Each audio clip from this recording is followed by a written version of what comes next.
Hello everyone. In today's video, we are going to be solving questions in chemistry, June 2020, Cameroon General Certificate of Education Board. And in this first part of the video, we are going to be solving question 1 to 25.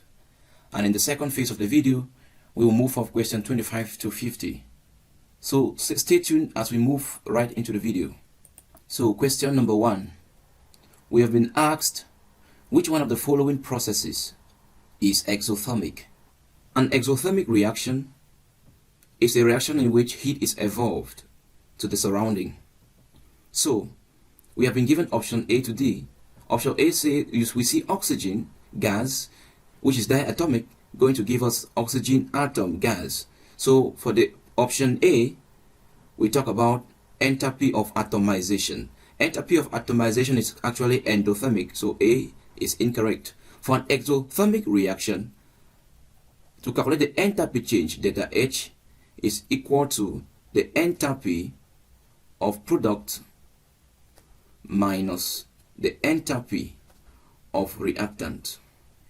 And if the enthalpy change of reaction is less than 0, the reaction is exothermic. And if the enthalpy change is greater than 0, the reaction is endothermic. So we want to actually verify an exothermic reaction here. B, we see oxygen, that is the oxide ion, receiving an electron to become oxide 2-. This is what we call second electron affinity. And second electron affinity is an endothermic reaction. C, we see oxygen gas as an atom receiving an electron to form oxygen-. This one is first electron affinity, and first electron affinity, that is EA1, electron affinity 1, is always exothermic. So our correct option is C. For D, D remains ionization energy of oxygen, which is also endothermic. So our correct answer is C. Question number 2. Gunpowder burns with a lilac in bracket purple flame. The metal in gunpowder that causes this flame color is, for a lilac color, that is a test for the cation. We have sodium ion, we have potassium ion, we have cesium ion, we have calcium ion. So the color of sodium is golden yellow, the color of potassium is lilac, the color of cesium is violet, the color of calcium gives us brick red. So in this case, we were talking about lilac color, so potassium is the best answer. That is C. Now, question 3. Which of the elements below exhibit the inert pair effect? So what is inert pair effect? Inert pair effect is the reluctance of the outer s electrons of the lower group 4 elements to take part in bonding. So for the group 4 element, they have a general outer electronic configuration NS2, NP2, where N is the principal quantum number. And if we see very well, for the lower group 4 metals, what happens is the outer s electrons do not take part in bonding. Therefore, the compounds formed will end up having an oxidation state of +2. So the compounds will now end up having an oxidation state of +2 because only the 2p electrons are taking part in bonding. And in this case, the only group 4 element we can see here is lead, which is the lower member of group 4. And B gives us our answer. Question number 4. Give the name of the reaction that occurs when ethene reacts with aqueous bromine. So for the reaction of ethene with bromine, this is bromine that wants to react with ethene. So how does the reaction go? For the reaction of bromine with ethene, there will be the formation of dibromoethane. And how does the reaction start? It starts with the formation of reactive species. So the bromine molecule is going to undergo a cleavage, that is a fission called heterolytic fission. What is heterolytic fission? It is the distribution of a bond with uneven separation of electrons. Since we know that a bond is made up of 2 electrons, the bond will be split so much so that one bromine atom goes with the electrons, ends up being partially negative, and the one that is deficient will end up being partially positive. So these are the species that will be formed to react with ethene. So in our reaction, we have ethene reacting with the bromo electrophile. Since the double bond of the ethene is rich in pi electrons, the pi electrons will be donated to the electron deficient bromine, thereby forming CH2 with a bromine attached and then CH2. You realize that this bond is having 3 bonds, so it has a net positive charge. Now, this net positive charge can further be removed by the other species of the bromine, which has some electrons. So we are to end up having CH2, CH, H. This is a positive center. Now we have our bromide, which is slightly negative with electrons that will donate to this positive center, now forming a product CH2, CH2 with bromine and bromine, which is now 1,2-dibromoethane.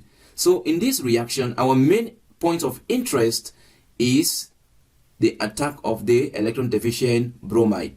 So hence we have the name electrophilic addition. We see that the electron deficient bromine comes in and takes a particular location in the carbon atom, thereby called electrophilic addition.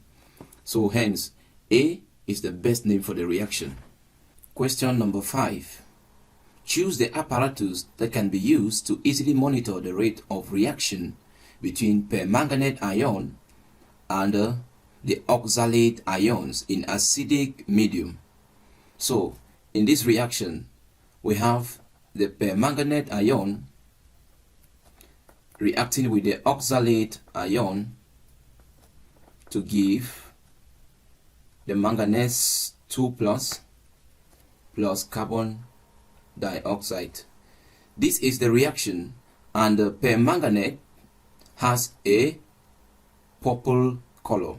As the reaction proceeds, there is reduction of permanganate from +7 oxidation state to +2 oxidation state. So as the reaction proceeds, the purple color of the potassium permanganate actually fades away. So therefore, a change in color can be monitored using an instrument called colorimeter, and the process is called colorimetry. So our best option here is D. A colorimeter is used.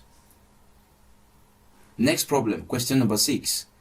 What volume and concentration of sulfuric acid will be needed to exactly neutralize 20 cm³ of 0.3 molar sodium hydroxide? This is actually a neutralization reaction where an acid reacts with a base to form salt and water. So we have sulfuric acid that reacts with sodium hydroxide to form salt and water.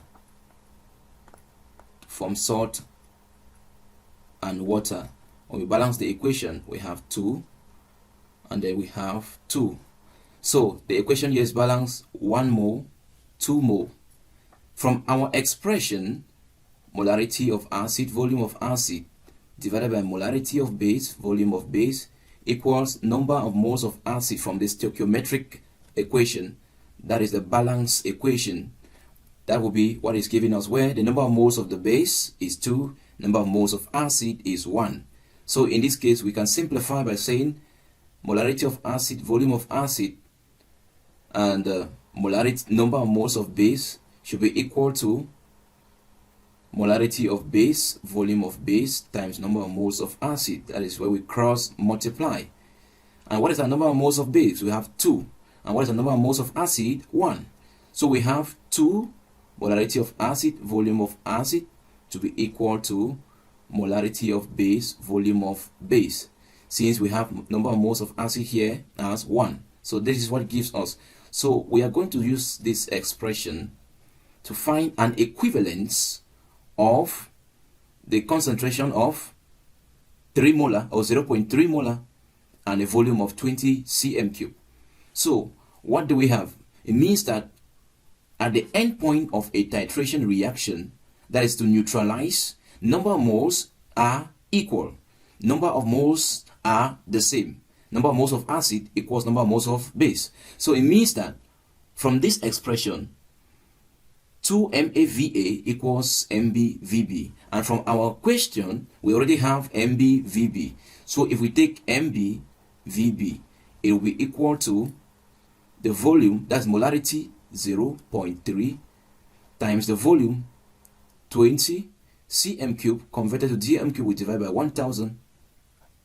So molarity of base, volume of base, will be equal to 0.06 mole. So these are our number of moles that we have. So to get the equivalent number of moles from the options, we are going to just find an expression for 2 MAVA. So for 2 MAVA, what can we do? What can we check from the options to actually be equivalent to 0.06 moles? So just by seeing, to go very fast, we can be able to depict that D will be equivalent to 0.06 moles. So therefore, in a normal sense, we have 2 MAVA to be equal to 2 into 10 on 1000 times 0.0 or 0.3. And we already see that 2 times 10 is 20, which is the same as the expression above, giving us 0.06 moles. So our main notion here is that at equivalence point, that is when neutralization has just occurred, number of moles of acid equals number of moles of base. Question number 7. Which of the reagents below can be used to distinguish between propan-1-ol and propan-2-ol? So propan-1-ol and propan-2-ol are both alcohols. One is primary, the other is a secondary alcohol. So we have the first one, propan-1-ol, and then the second one we have propan-2-ol. So which reagent will be used to distinguish between this alcohol and this alcohol? That is, this is a secondary alcohol and this is a primary alcohol. What reagent is suitable? So they say A, iodine in sodium hydroxide, B, acidified potassium permanganate, C, concentrated sulfuric acid, D, neutral iron 3 chloride. So which reagent is most suitable? For these two compounds, the most suitable distinguishing reagent is going to be iodine in sodium hydroxide, called iodoform test. Now let us take absolute note of this. There are a few conditions that are necessary for iodoform test. That is, for alcohols, we need to have a methyl group attached to a carbon atom carrying the OH group and a hydrogen atom attached to R. This R now is an alkyl group. So when we have methyl carbon with OH group, it gives a positive test with iodoform, which is iodine in sodium hydroxide, and a yellow precipitate of triiodomethane is formed. A yellow precipitate of triiodomethane is formed. Now the other conditions for aldehydes and ketones, when you have methyl carbon O, for aldehyde you have a hydrogen atom, for ketone you have methyl carbon O and you have an alkyl group. So these are all conditions for positive iodoform test.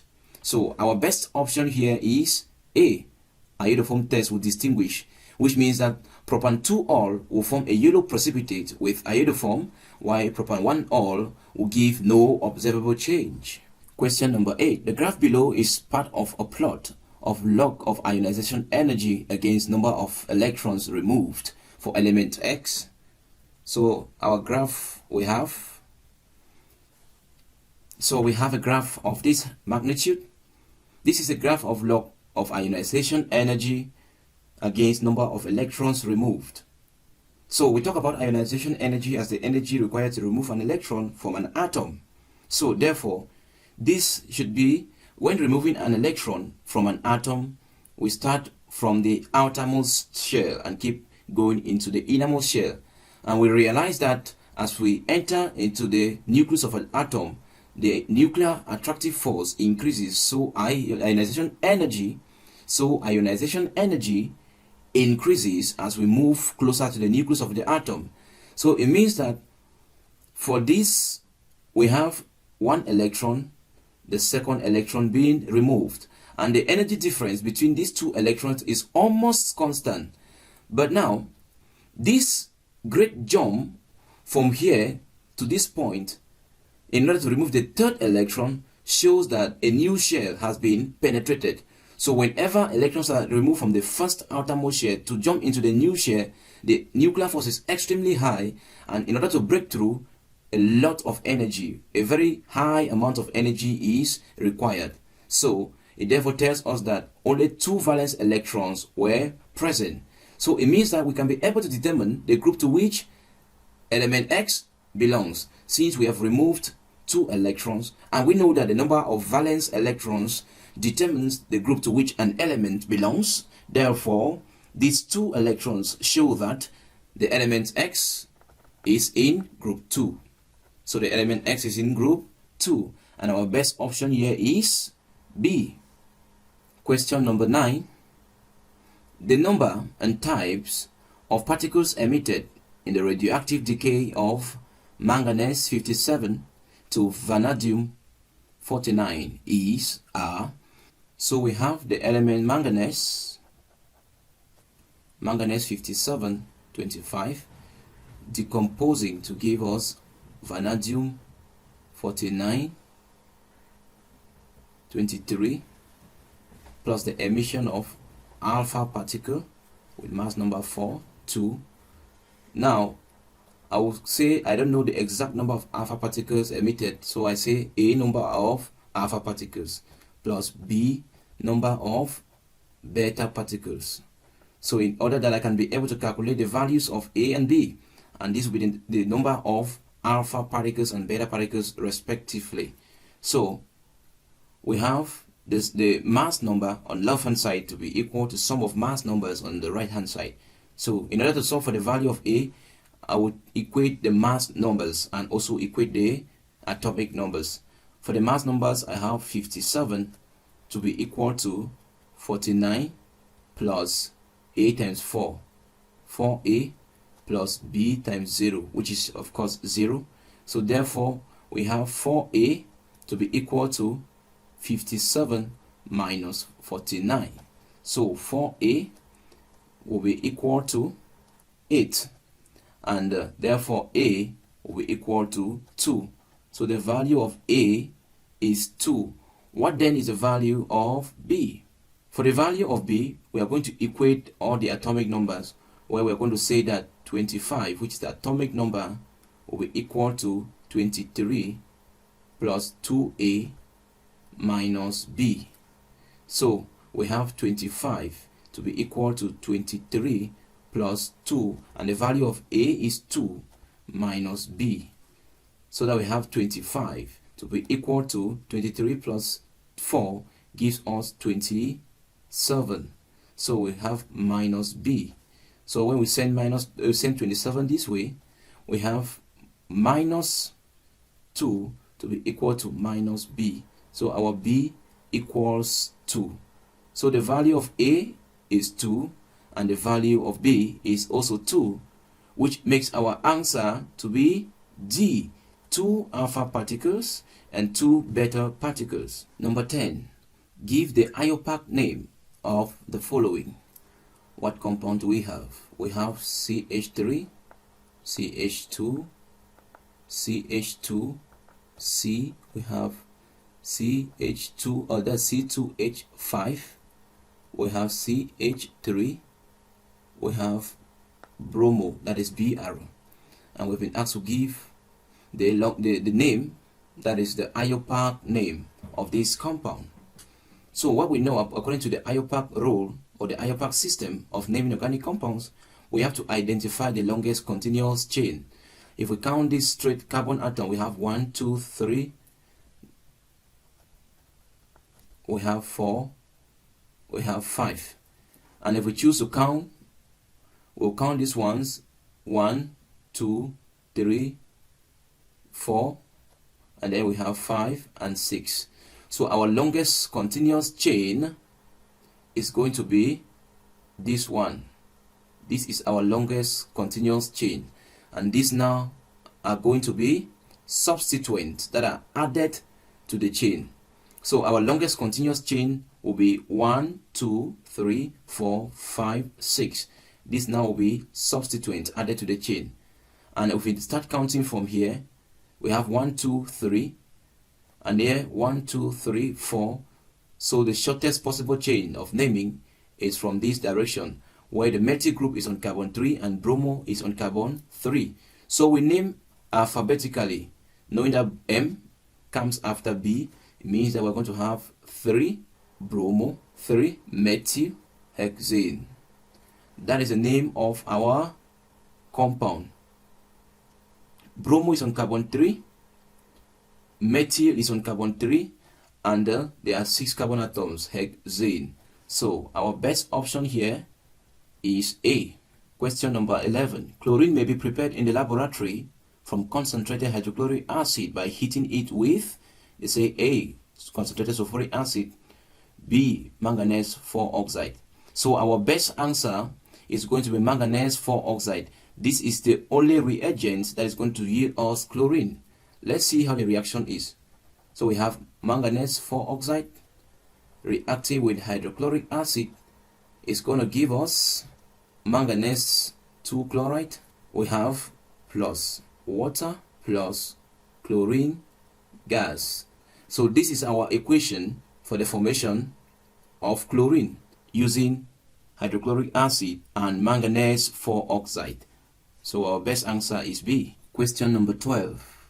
Which one of the following elements is most likely to have successive ionization energies in kilojoules per mole of all the values stated above respectively? So we can see how the values vary.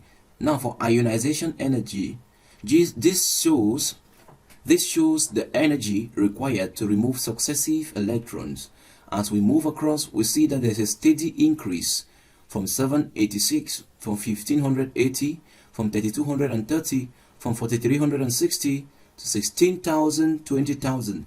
Now we see that there's a steady increase from here and a very greater increase from 4360 to 16,000. So where there is a sharp increase, we say that a new shell has been penetrated.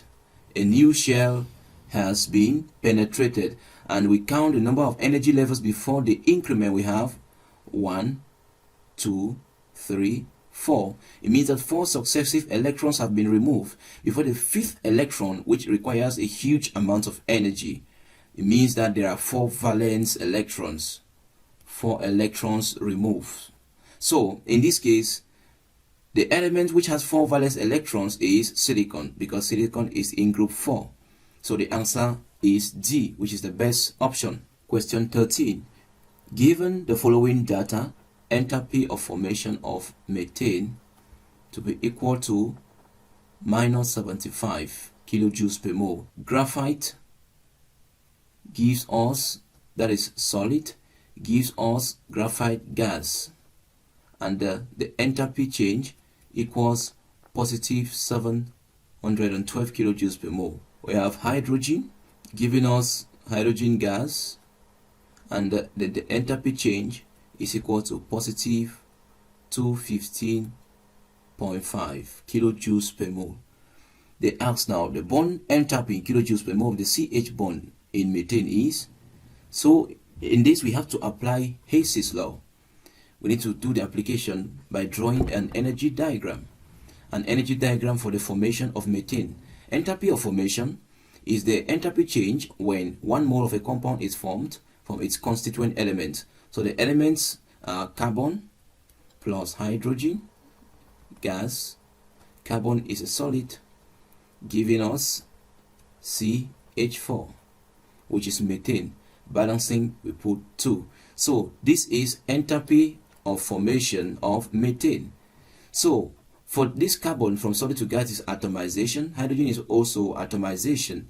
So it means that we can be able to atomize this particular atom, carbon, to have carbon as a gas. We also atomize this hydrogen. We will end up having 4 hydrogen atoms as in gas.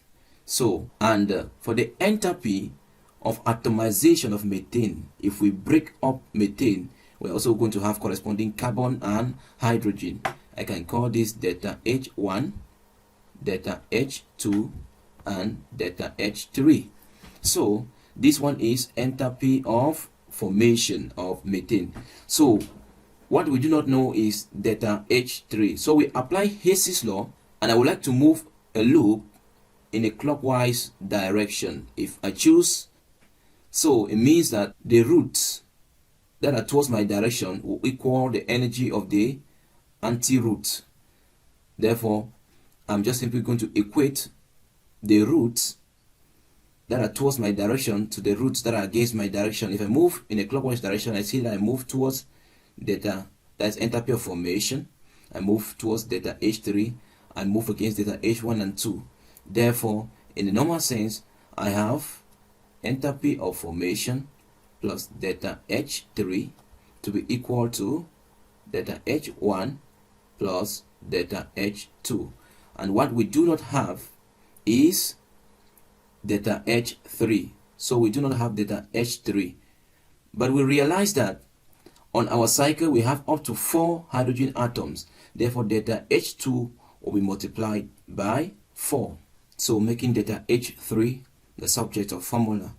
We have delta H3 to be equal to delta H1 plus 4 delta H2 minus delta HF, which is enthalpy of formation of methane. So delta H3 will be equal to delta H1 is atomization of carbon, which is 712, plus delta H2 is equal to enthalpy of atomization of hydrogen. Since this one hydrogen atom and we have up to 4 hydrogen atoms here, we're going to take this energy 215.5 times 4. We now have 4 times 215.5 minus the enthalpy of formation is minus 75. So we pick up our calculator to get the value of delta H3, which is equal to plus 1649 kilojoules per mole. So that is our value of delta H3, and delta H3 is enthalpy of atomization, which is enthalpy of atomization of methane. But we have been asked to calculate the bond enthalpy of the CH bond and how many carbon to hydrogen bonds are present in methane. This is methane in the expanded structure. It means that it has 4 carbon to hydrogen bonds, 1, 2, 3, 4. So we have been asked to calculate the bond enthalpy for carbon to hydrogen. So what we have to know is the bond energy term of methane equals the atomization energy of methane. If we have that expression, it means that we're going to calculate the bond enthalpy. So we say bond energy of methane equals atomization of methane. So once we have that, we are going to realize that we have 4 carbon to hydrogen bonds, which we are going to say 4 times the energy of carbon to hydrogen to be equal to enthalpy of atomization of methane. So we are going to have the energy of carbon to hydrogen bond to be equal to enthalpy of atomization divided by 4.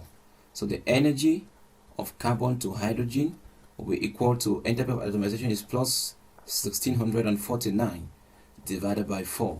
So the energy will be equal to We punch our calculator and our answer gives us positive 412.25 kilojoules per mole.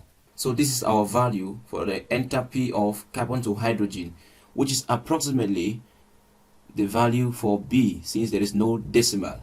So B is our correct answer. Question number 14. Which of the hydride below will be hydrolyzed in water to give a basic solution? So most often we talk about S block elements, the oxides and the hydrides of S block elements to be basic in nature. So our best answer here will be a hydride of sodium, because sodium is an S block element. So D is our best answer. The hydride is alkalinic in nature, which is basic. Question 15. Question 15. Choose the organic compound from the list below that will give a yellow precipitate with iodine/sodium hydroxide. We already saw that from our previous question, and we said that the condition for positive iodoform is methyl carbon O with R, where R is an alkyl group. So automatically from what we see here, A is our best answer, because we have a methyl group attached to a carbon atom carrying the oxygen atom. So we have methyl carbon O with another alkyl group attached to it. For this one, there is no way, because we don't have any methyl group attached. Likewise this one, and likewise D. So our best answer is A. Question 16. Which of the following compounds will likely undergo a nucleophilic addition reaction? So a nucleophilic addition reaction is a reaction where an electron-rich species attacks an electron-deficient site. So we're talking about an addition reaction. So ethanol, that is an aldehyde, will definitely undergo a nucleophilic addition reaction. So let's take this example. So let us give an example of the nucleophilic addition reaction. We have hydrogen cyanide that reacts with ethanol. First of all, we have to form the reactive species, which is a nucleophile. After dissociating this, we have H plus cyanide minus. We have our ethanol. This is the reaction mechanism where there is a mesomeric shift of electrons towards the highly electronegative oxygen atom, forming a complex with a positive center. We have a positive center which is deficient in electrons, and the nucleophile now acts itself by filling up the positive center, forming this product. The cyanide attaches, we have H and we have the O minus, and the oxygen atom, since it is rich in electrons, will be able to attract the electrophile, and we're going to have this. We now have the formation of a compound like this. So aldehydes will undergo nucleophilic addition reactions. Question 17. This question is on rate of reaction, that is chemical kinetics. We have been given a table. We have been given concentration of ion and concentration of the chlorate. So we want to determine the order of the reaction. What is order of a reaction? The order of a reaction is the power to which the concentration of a reactant is raised in an experimentally determined rate equation. Let's take for instance that we have reactants A plus B giving us C and D. The rate of this reaction is equal to K, which is rate constant, times the concentration of A raised to the power M times the concentration of B raised to the power N, where M and N are the respective orders of the reaction, which are determined by experiment and not from the stoichiometric equation. So in order to calculate order of a reaction with respect to a reactant, we are going to come to the table and choose an experiment for which the corresponding concentration is constant. So we come to experiment 1 and 3. In order to calculate order with respect to fluorine, we realize that for experiment 1 and 3, that of chlorine dioxide is constant. As concentration of fluorine doubles, the rate also doubles. How do we know? From 0.1 to 0.2, which means that we take 0.2 divided by 0.1, we are going to have 2. And for the rate, we have 2.4 times 10 to the minus 3 divided by 1.2 times 10 to the minus 3, which is equal to 2. So as the concentration doubles and rate doubles, it is first order. Now, for the chloride, we take experiment 1 and 2. As the concentration increases 4 times, because we realize that concentration of the chloride increases 4 times, and then the rate also increases 4 times. It is also first order. So with respect to the fluorine and with respect to chloride, the order is first. So therefore, we have to realize that. So our best answer is C. So in a general sense, let's take down 3 points. Given a particular reactant, when the concentration of the reactant doubles and the rate doubles, the order with respect to that reactant is first order. Secondly, when the concentration of a reactant doubles and the rate increases 4 times, the order with respect to that reactant is second order. And now, when the concentration of the reactant doubles and the rate does not change, therefore the order is 0. So what is the significance of order of reaction? It now gives us the dependence that a reaction has upon a particular reactant. So these 3 points are very important. Question 18. When bromoethane is refluxed with potassium hydroxide in an alcoholic medium, compound Y is formed. Give the identity of compound Y. Now, for a reaction of a hydroxide of a metal in alcoholic medium, a haloalkane is converted to an alkene. But when it is in aqueous medium, the haloalkane is converted to an alcohol. So our best option here is ethene. Number 19. From the principal oxidation state of sulfur, identify the oxidation state of a sulfur compound, which is essentially a reducing agent. A reducing agent is a species that reduces one species and itself becomes oxidized. So our main compound, which has a principal oxidation state as a reducing agent, is sulfur dioxide, and its action is really felt in acid rain. You know, during acid rain, sulfur dioxide reacts with oxygen in the atmosphere and water, giving sulfuric acid. And we know that sulfuric acid has a low pH, which means that its acid strength is really significant.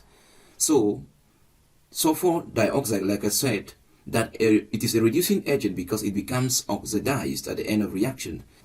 So if we calculate the oxidation state of sulfur in sulfur dioxide, we're going to have +4, and we calculate in sulfuric acid, we are going to have +6.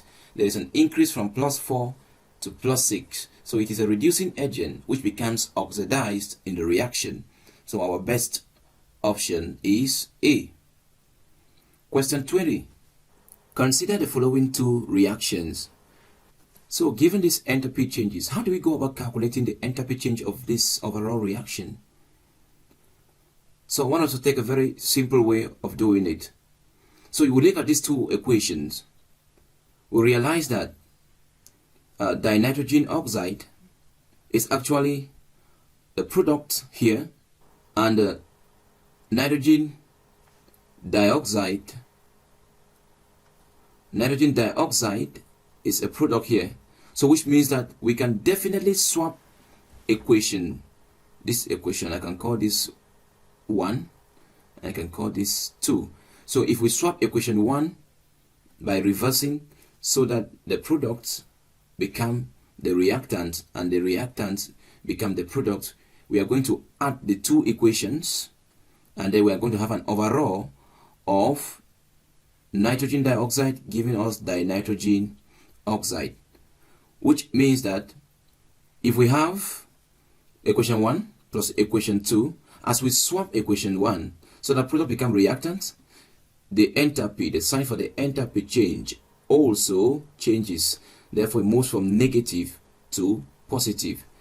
What I mean is, if we swap this, we're going to have, so I have swapped equation number 1 to have this. I can call this one star, equation star. So let me take equation 2 plus equation star. It means that I am going to have, these are the reactants, these are also reactants, this will be the product, and this will also be the product. So it means that we have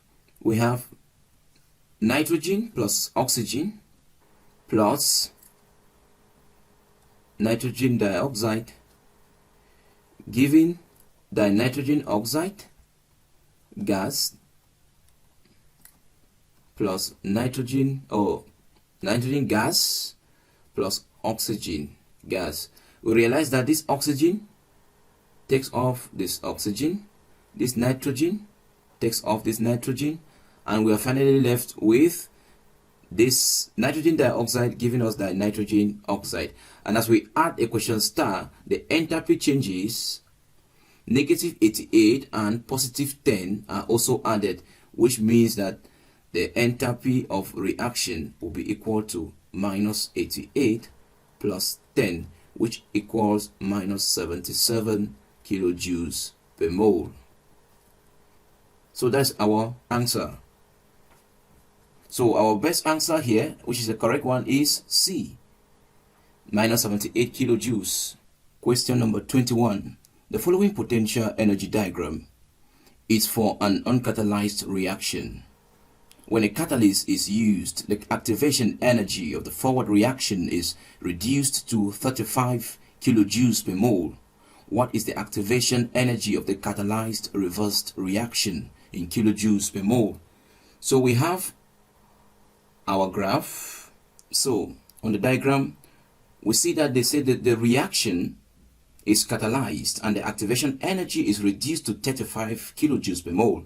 So for the catalyzed reaction, the activation energy reduces to 35. Now, how can we go about calculating the activation energy of reversed reaction? So activation energy of reverse reaction will be this total energy, which will now be the enthalpy for reaction plus the activation for forward reaction. That will be the activation energy for the reversed reaction. So delta or EB will be equal to 190 plus 35, which is equal to 225. Our value for activation energy of reversed catalyzed reaction is 225. So our answer is B. Question 22. The equilibrium constant for the reaction PCl3 plus chlorine giving us PCl5 is 8. So Kc for this reaction is 8.0 times 10 to the minus 3. The equilibrium constant for the reverse reaction is, so equilibrium constant for reversed reaction, let's say K prime, would just be the reciprocal of Kc. Therefore Kc prime, which is the equilibrium constant for the reverse reaction, will be 1 divided by 8.0 times 10 to the minus 3. So we have Kc prime, which is the equilibrium constant for reverse reaction, to be equal to 1.25 times 10 to the power 2 mole per dm cube. So our answer here is D. 23. Which of the compounds will give an alkane when reacted with soda lime? So the function of soda lime is to absorb carbon dioxide from a medium, and carbon dioxide can be produced by a carboxylic acid. So when a carboxylic acid reacts with soda lime, an alkane is produced. So a carboxylic acid will produce an alkane when reacted with soda lime. So B is the correct answer. Question 24. What is a general name given to the following reaction where phenylamine reacts with nitrous acid, acidified nitrous acid, to give a diazonium salt? So whenever a diazonium salt is produced, we call the reaction a diazotization reaction. So a diazonium salt will be formed. So C is the correct answer. Question number 25. An oxide in period 3 reacts with sodium hydroxide and HCl to form salt. What is the formula of the oxide? We know that for an oxide to react with both an acid and a base, it means that that oxide should be amphoteric. So in this case, aluminium oxide is amphoteric, which means that it reacts with both acid and base. So in acid medium it behaves like a base, and in a basic medium it behaves like an acid. So we have aluminium oxide reacting with an acid, giving aluminium chloride plus water.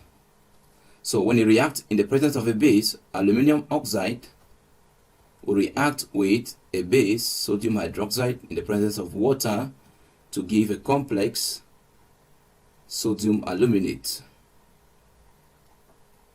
So aluminium oxide is the best oxide, which is amphoteric. So B is our answer. So in our next video, we're going to be continuing from question number 26 and we'll end at question 50. Thanks for watching and bye.